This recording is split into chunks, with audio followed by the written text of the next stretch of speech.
एक कदम ईश्वर की ओर। उत्पत्ति प्रकरण 57वां सर्ग।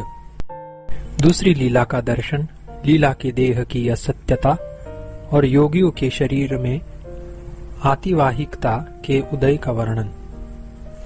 श्री वशिष्ठ जी ने कहा, वत्स श्री राम जी, तदुपरांत वहां पर उन्होंने विदुरथ की शवशैया के एक छोर पर स्थित लीला को देखा, जो पहले मरी थी और उनसे पहले आ गई थी। उसका हूबहू पहले का सा वेश, पहले का सा आचरण और पहले का सा ही शरीर था, क्योंकि पहले उसमें वैसी ही वासनाएं थी। उसकी आकृति भी पूर्व जन्म की आकृति से सर्वथा मिलती थी। रूपवान संपूर्ण अंग प्रत्यंगों से वह युक्त थी। पहले के जैसे उसके अवयव और चेष्टाएं थी। जैसे पूर्व जन्म में उसने वस्त्र पहन रखे थे, वैसे ही वस्त्रों से उसका तन ढका था। पूर्व जन्म के ही सदृश आभरणों से वह विभूषित थी। केवल अंतर इतना ही था कि पहले वह राजा विदुरथ के घर में थी, अब राजा पद्म के घर में स्थित थी। वह चंवर लिए हुए थी और बड़ी सुरुचि से राजा के ऊपर चंवर डुला रही थी। जिसमें चंद्रमा उदित हो रहे हो ऐसे द्युलोक की नाई वह पृथ्वी को जगमगा रही थी। वह मौन थी। उसने अपने चंद्र बदन को बाएं हाथ की हथेली के सहारे लटका रखा था, अतएव वह एक ओर को कुछ नमी हुई थी। आभूषण के किरण रूपी पत्र लता और पुष्पों से वनस्थली सी थी।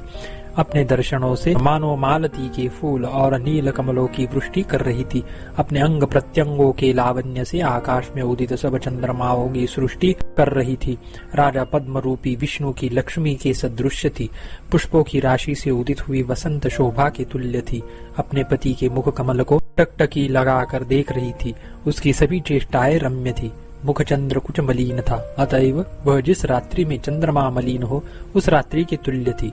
उन दोनों ने उस सुंदरी को यानी द्वितीय लीला को देखा, पर उसने उनको नहीं देखा, क्योंकि वे दोनों सत्य संकल्प थी, पर वह सत्य संकल्प रूप से आविर्भूत नहीं हुई थी।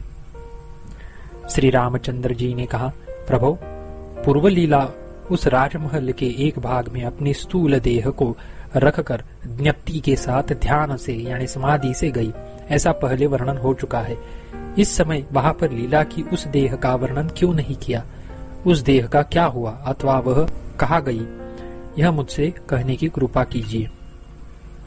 श्री वशिष्ठ जी ने कहा, वत्स श्री रामचंद्र जी, लीला का वह शरीर था ही कहा, फिर उसकी सत्यता की बात ही कैसे? मरुभूमि में जल बुद्धि के तुल्य वह भ्रांति ही थी। वह संपूर्ण जगत आत्मा ही है। ऐसी दशा में देह आदि की कल्पना कैसी?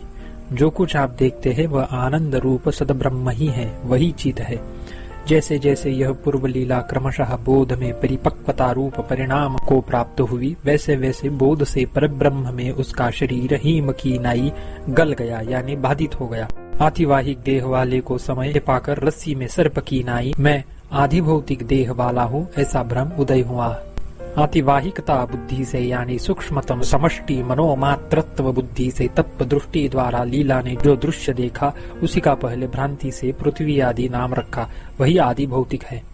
भूमि आदि रूप आदि भौतिक प्रपंच खरगोश के सिंह की नाई वास्तविक रूप से न शब्दतः और न अर्थतः ही सत्य स्वरूप है। जिस मनुष्य को स्वप्न में मैं हिरण हूँ वैसी बुद्धि हुई, वह क्या अपने मृगता का विनाश होने पर मृग को खोजता है? भाव यह है कि बाधित वस्तु के अन्वेषण में किसी की प्रवृत्ति ही नहीं हो सकती। भ्रांत पुरुष की दृष्टि में भ्रमवश सत्य वस्तु का तुरंत आविर्भाव होता है और सत्य वस्तु तिरोहित होती है, परंतु सर्प की भ्रांति के मिट जाने पर भी क्या फिर रस्सी में सर्प का भ्रम हो सकता है? कदापि नहीं। प्रत्येक ब्रह्मांड के भिन्न भिन्न असंख्य मन समूहों के मध्य में किसी एक मन समूह की यह यानी इस ब्रह्मांड की स्थूलत्व भ्रांति वृथा प्रसिद्धि को प्राप्त हुई है और वह मिथ्या एवं निर्बीज है। सभी अज्ञ पुरुष जो कि जन्म और मरण से युक्त देह को ही आत्मा समझते हैं, स्वप्न के तुल्य प्राप्त होने वाली इस सृष्टि का अनुभव करते रहते हैं, जैसे कि चक्कर काटता हुआ बालक भूमि के मंडल के भ्रमण का अनुभव करता है। श्री रामचंद्र जी ने कहा, ब्राह्मण, जीवितावस्था में वर्तमान अपने आत्म स्वरूप को प्राप्त हो रहे अथवा मरे हुए योगी के आतिवाहिकता को प्राप्त शरीर को सब लोग देखते हैं। यह कैसा व्यवहार है? श्री रामचंद्र जी के प्रश्न का आशय यह है कि यदि योगी का शरीर आदि भौतिक नहीं है, तो जब वह जीवित रहता है या आत्म स्वरूप को प्राप्त होता है यानी मुक्ति को प्राप्त होता है अथवा मर जाता है, तो आतिवाहिकता को प्राप्त हुए उसके शरीर को लोग कैसे देखते हैं? न तो आतिवाहिक शरीर लोगों के दृष्टिगोचर होता है और न मुक्ति काल में अवशिष्ट ही रहता है। श्री वशिष्ठ जी ने कहा, वत्स, जैसे स्वप्नों में आतिवाहिक देह में एक देह का यानी मृग भाव का त्याग कर अन्य देह की यानी मनुष्यादि भाव की कल्पना जो कि अनित्य है पूर्व देह के परिशेष के बिना ही होती है, वैसे योगियों को भी प्रारब्ध भोग के लिए एक देह से दूसरी देह की प्राप्ति सदा पूर्व देह के परिशेष के बिना ही होती है। जैसे धूप में हिमकण शरद काल के आकाश में सफेद मेघ यद्यपि दिखाई देता है, वैसे ही योगी का शरीर भी दिखाई देता हुआ भी अदृश्यता को प्राप्त होता है, यानी उसके भी परिशेष का भ्रम स्वल्प काल व्यापी होता है। तुरंत नष्ट हो जा, ऐसे संकल्प से किसी योगी का शरीर आकाश में अपने सामने से वेग के साथ उड़े हुए पक्षी के समान योगियों को भी नहीं दिखाई देता। साधारण लोगों की तो बात ही क्या, जीवनावस्था में भी ये मुझे ऐसा देखे, ऐसे उसके यानी योगी के सत्य संकल्प वश ही लोग योगी की देह को देखते हैं, न कि उसकी देह के आदि भौतिक होने के कारण देखते हैं। यह तात्पर्य है। कोई पूर्ववर्ती पुरुष कभी कहीं पर अपनी वासना से उत्पन्न भ्रम से यह मर गया यो देखते हैं, कोई जीवित देखते हैं। अतएव विदेह मुक्त श्री सुखदेव जी का परीक्षित की सभा में दर्शन होना और भागवत कथा का उपदेश देना संगत होता है। देह में आत्मबुद्धि केवल भ्रांति ही है। आत्म तत्व का ज्ञान होने से उनकी अपने में वह भ्रांति रस्सी का ज्ञान होने से रज्जु में सर्प बुद्धि के समान नष्ट हो जाती है। हे श्री रामचंद्र जी, जरा ध्यान देकर विचार तो कीजिए, देह क्या थी, किसकी सत्ता रही, किसका विनाश हुआ और कैसे हुआ।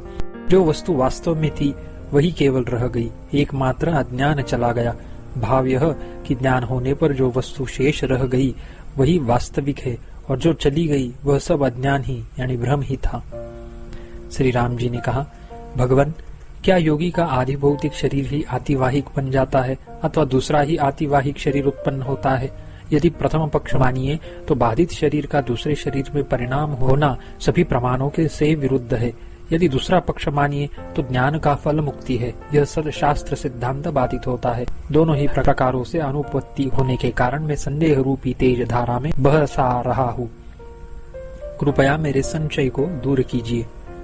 श्री वशिष्ठ जी ने कहा, वत्स श्री रामचंद्र जी, सुनिए, जिसे आप आदि भौतिक शरीर का आतिवाहिक रूप से परिणाम कहते हैं वह परिणाम नहीं है, किंतु ज्ञानोत्पत्ति से स्थूल देह के बाधित होने पर पहले से सिद्ध स्थूल शरीर के अधिष्ठान भूत सूक्ष्म शरीर का अवशेष है। हे श्रेष्ठतम, यह बात मैं आपसे बहुत बार कह चुका हूँ, इसे आप क्यों हृदयंगम नहीं कर रहे हैं? केवल आतिवाहिक ही देह है, यह आदि भौतिक देह है ही नहीं। आतिवाहिक देह के ही अभ्यास से वह आदि भौतिकता बुद्धि प्राप्त होती है। जब आदि भौतिकता बुद्धि शांत हो जाती है तब पहले विद्यमान आतिवाहिकता ही रह जाती है। तब प्रबुद्ध पुरुष के निर्मल बोध से गुरुता, कठिनता इत्यादि का जो असत आग्रह है वह भी स्वप्न देखने वाले मनुष्य के निर्मल बोध से स्वप्न के नगर के गुरुत्व, कठिनत्व आदि के समान चला जाता है। जैसे स्वप्न में यह स्वप्न है, इस ज्ञान से क्लेश आदि का भार हल्का हो जाता है, वैसे ही तब योगी का शरीर हल्का रुई के फाहे के सदृश हो जाता है, यानी वह सर्वत्र गमन में समर्थ हो जाता है। जैसे स्वप्न में यह स्वप्न है, इस परिज्ञान से शरीर हल्का हो जाता है, वैसे ही बोध होने से स्थूल के सदृश प्रतीत हो रहा यह शरीर आकाश में गमन समर्थ हो जाता है। जैसे अनेक दिनों के संकल्प से प्राप्त देह को आत्मा समझने वाले और उसी देह में दृढ़ आत्मा अभिमान करने वाले लोगों को इस देह के शव होकर जलाए जाने पर अवश्य सूक्ष्म शरीर प्राप्त होता है, वैसे ही योगियों को जीवितावस्था में ही अतिशय ज्ञान होने से सूक्ष्म शरीर प्राप्त होता है। स्वप्न में संकल्पात्मा ही हूँ, स्थूल स्वरूप नहीं हूँ, ऐसी स्मृति के उदित होने पर जैसे शरीर प्राप्त होता है, वैसे ही यह सूक्ष्म शरीर भी योगी को बोध से प्राप्त होता है। जैसे रस्सी में सर्प की प्रतीति भ्रांति है, वैसे ही यह स्थूल देह प्रतीति भ्रम ही है। उस भ्रम के नष्ट होने पर अपना क्या नष्ट हुआ और उत्पन्न होने पर अपना क्या उत्पन्न हुआ। भाव यह कि शुक्ति रजत का विनाश होने पर क्या कभी कोई शोक करता है?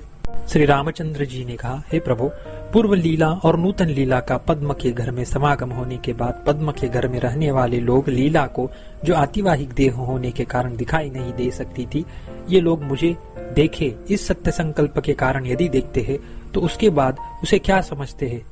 क्या यह वही पूर्व पद्म पत्नी है, यह जानते हैं, अथवा कोई अपूर्व देवी आ गई है, यो ज्येष्ठ शर्मा आदि के समान विस्मय युक्त हुए? यह अर्थ है। श्री वशिष्ठ जी ने कहा, वत्स श्री रामचंद्र जी, वे लोग, यह रानी यहाँ दुख पूर्वक स्थित है, इसकी यह दूसरी सखी कहीं से आ गई है, ऐसा जानते हैं। यहाँ पर इनको संदेह कौन सा होगा, क्योंकि पशु तो अविवेकी होती ही है, जैसा देखा उसी के अनुसार व्यवहार करने लगते हैं। इनको विचार ही कहा। जैसे वृक्ष को नष्ट करने के लिए जोर से फेंका गया ढेला वृक्ष में पहुंचकर स्वयं अपना ही नाश करता है। बाण की नाई भीतर नहीं घुसता, और न कीचड़ के पिंड की नाई वृक्ष से चिपट जाता है, और न पत्थर के समान तनिक भी आघात पहुंचाकर स्वयं फिर उपघात के योग्य ही बना रहता है, किंतु शीघ्र नष्ट हो जाता है। वैसे ही वे लोग भी ज्ञान न होने के कारण वस्तुतः पशु यानी विचार करने में असमर्थ है, क्योंकि अन्य देवता की उपासना करता है, यह अन्य है और मैं अन्य हूँ।